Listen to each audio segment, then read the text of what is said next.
Jeg hedder Tanne Søndertoft, og jeg er 22 år gammel, og jeg studerer litteraturhistorie på 4. semester på Aarhus Universitet.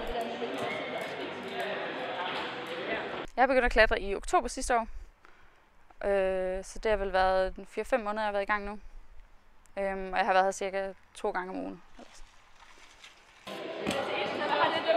Der kommer den der bløde ting der. Den havde bare så fat i en arkitekt. Jeg har måske haft det så godt de sidste 10 år, men jeg har aldrig fået taget mig sammen. Fordi jeg har boet langt væk fra mulighederne. Og fordi at for 10 år siden var jeg kun 10 år gammel, så det var måske sådan lidt uoverskueligt at begynde helt alene inde i Aarhus. Men så har jeg de sidste 5 år ikke dyrket noget motion eller noget sport overhovedet, og så har jeg brug for virkelig at komme ud og lave noget andet end at sidde og læse. Bruge min krop i stedet for at bruge mit hoved. Så det fungerer rigtig godt. Så det har bare altid været en virkelig stor interesse. Jeg har altid klatret virkelig meget, da jeg var lille. Så brystet og gå ud. Ja.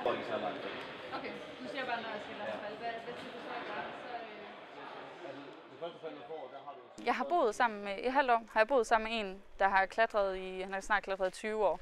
Og han har bare fortalt så meget om det, altså han har fortalt så levende om det, at jeg tænkte, nu må det være nu, at jeg også bare går i gang, fordi han fik det til at lyde så fedt. Altså. Så vi klatrer stadig sammen nogle gange herude.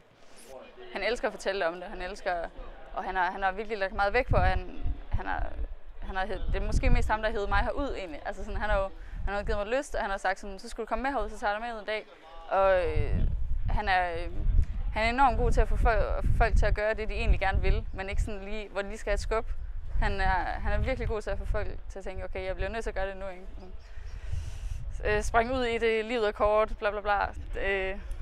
Gør det nu bare. Sådan. Så det er meget, han var mit skub.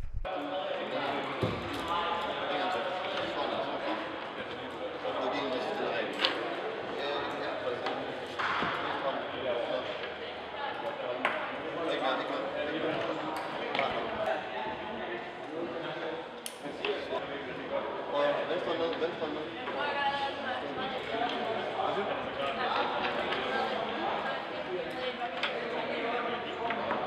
Ja, det er også god. Vi skal køre mellem og give lidt ræb og trække lidt tilbage. Give lidt ræb og trække.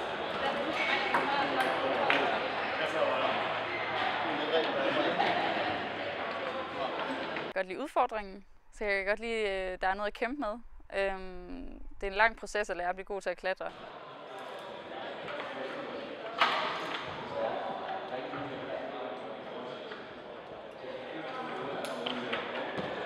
Så tager du bare et fald.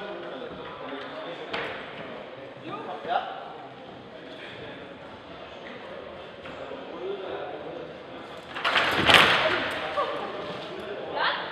Det var ikke ondt. Jeg glemte bare på benene med. Hvad? Jeg slog mig ikke. Jeg glemte bare på benene med. Ja. Kom igen. Det, man glæder sig mest af, er selvfølgelig at komme ud og klatre ude i den rigtige natur. Altså få sådan nogle gode oplevelser og nogle gode ture rundt i Europa eller i hele verden. Det kunne jeg rigtig godt tænke mig.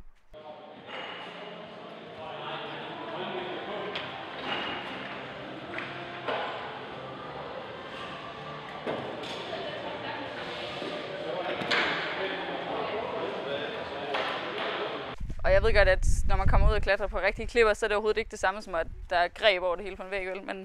Men jeg tror, første gang man kommer op på toppen og sådan, har en eller anden mega fed udsigt over nogle bjerge eller nogle dale eller andet, så tror jeg bare, man bliver lykkelig måske. Det håber jeg. Hej, hej. Super.